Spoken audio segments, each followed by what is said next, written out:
Hey everyone, in today's video, I'm going to show you how to change nickname in Instagram chat.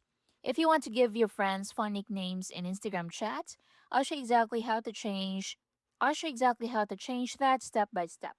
So start by opening Instagram app, tap the message icon at the bottom. Now select the conversation where you want to change the nickname. So tap the message. Now once you're in here, tap the person's name at the top of the chat. This will open the chat settings or conversation details. Now look for the nicknames option and tap on it.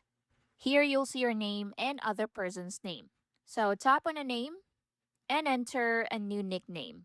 Once done, click on Done at the top right. Now the nickname will now appear in the chat. So in group chats, you can assign nicknames to different members. Everyone in the chat can see these changes. So if you don't see the option, try these fixes, update the Instagram app, make sure chat features are enabled, and restart the app. Some older versions may not support nicknames.